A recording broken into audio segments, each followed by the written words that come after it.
নাটক যেরকম হয় তার থেকে সম্পূর্ণ ভিন্ন। তাই নাটক শুরু করার আগে কিছু কথা বলার একান্ত প্রয়োজন বোধ করছি। গ্রুপ থিয়েটারে কাজ করার ঝামেলা ও ঝক্কি অনেক। যারা গ্রুপ থিয়েটারে কাজ করতে আসেন তাদের অনেক কথার সম্মুখীন হতে হয়, যথা আমার ছেলেটা গোল্লায় গেছে, অথবা ঘরে খেয়ে বোনের মোষ তাড়িয়ে ফিরছে, এ মেয়ের জন্য আমাদের মুখ পুড়েছে, ইত্যাদি ইত্যাদি।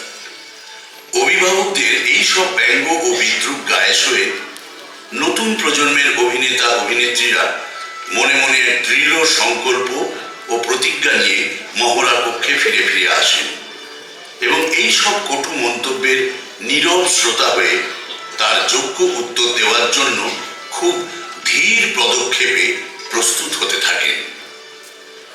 বেহারা ব্রাত্যজন সেই রকমই কিছু নতুন প্রজন্মের শিল্পীদের প্রস্তুত করার ব্রত নিয়ে দৈনন্দিন জীবনের নানা ছোট ছোট ঘটনাকে অনুনাটকের রূপ দিয়ে 12টি ভিন্ন ভিন্ন বিষয় নিয়ে 1 ডজন নাটক একত্রিত করে এই ডজন দুজন নাটকটি মঞ্চস্থ করার পরিকল্পনা করেছেন।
এই কোন ধারে রে?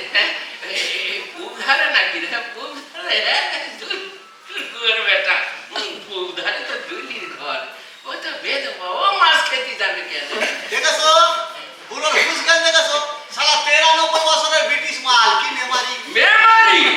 না না, সে তো অনেক দূরে, সে তো বর্ধমানে। ওরে দুলির বাপের ঘর তো ছিল পলাশপুরে। খা। আরে, ওই দুলির জন্যই আমার বুকের ভিতরটা দিন রাত্রি খা খা করে। কচি বয়সে মেয়েটা বেদবা হলো, শরীরের সাপে কেটে মরলো, মরে সব মনেই রয়ে গেল। মনে হচ্ছে ধরিছে। দুর্গুয়ের বেটা, মনে ধরিস কি? মনে ধরিস কি? আমার কি এই বয়সে সব প্রেমিক নাকি? তুই হলো দিয়ে কচি বয়স, আমার হলো দিয়ে 4 কুড়ি পার। এই বয়সে কি সব কথা ভাবতে আসি নাকি? আজ তোরই ধরবো। ওই সারা মাস্টারে ধরতে পারলি না, মারবি তার পাশায়। তোর বাবা কি হচ্ছে নাকি? তুমি ডিস্টার্ব করতেছো কেন? আরে বাবা, আচ্ছা তুমি তো নিজে মাছ খাও না, কাউকে খেতেও দাও না, তাহলে পুকুরে মাছ ফেলা কেন? ওরে মাছকে ধরা শুনে আমি সেরেছি নাকি? তুই দেখিস রূপে ওই মাছ না একদিন বড় হবে, আচ্ছা আরো বড় হবে। তখন ওই নাকেতে না, মাছের নাকে আমি নলক পরায় দেবো। তারপরে বিকাল বেলায় এক জামবাটি ভাত রে ওই পুকুর ঘাটে বসে না আমি জলেতে সরাই দিয়ে আমি ওদেরকে ডাকবো, আয় তো আবার কানাই বলাই, আয় তো আবার বলরাম। সে কি মধুর দৃশ্য রে রূপে, দেখলি পরে না পরানটা আমার জুড়াইয়ে যায়। বোঝো, দৃশ্য দেখবে বলে কানা পুকুরে মাছ ফেলেছে। তো আমি আর মাছ বনি না না, খুব মাছলে ও মাছের দৃশ্য দেখে তার বেডে তার নাতি পুতিরে দেখে তবে যদি তুমি খেলা দাও। গাঁজা আজ তুই শেষ না। এবার আমারই শেষ যাত্রায় জাতি হবে, আজ আর ময়া বাড়ায় লাভ নাই। আজ তোকে ধরবো না। ধর ধর, ভালো করে ধর দেখি, ধরতে পারলে না তো ধরে এই কুপে কুপে ছোট ছোট কাছেই পড়েছে নাকি? হ্যাঁ কাছে তুই চুপ করে বস চুপ। না শোন না খুব কাছেই পড়েছে। দাঁড়াও এই খবরটা, আরে না খবরটা বলছি দাঁড়াতে নেই। আরে এই দাঁড়ালি পরে সত্যি দেখতে পেয়ে যাবে, ডাকতে মেরে বসে থাকে, ডাকতে মেরে তুমি ডিস্টার্ব করতেছো না, তুমি চুপ করে বসো। খুব কাছেই পড়েছে। হ্যাঁ হ্যাঁ এই কুপে তাহলে এক কাজ করবি, তারা এই আরো কাছে কি করে না, এই শোন শোন শোন, এই আমার হাতের এই লাঠি খান্দে না, ওই চোরের মাথায় মারবি একবার। তুমি চুপ করে বসো না। এই কুপে তোর হাতেটা কি রে? লাঠি লাঠি সরবি না বলে শুরু করবে তাই টাকা দিতে কখনো সর মারা যায় না। চল চল ওখানে থেকে যাবে লাঠি খাওয়া লাগে। ওদিকে সর মারা যাবে। আমি বলতেছি ওদিকে সর আগে লাঠি খাও।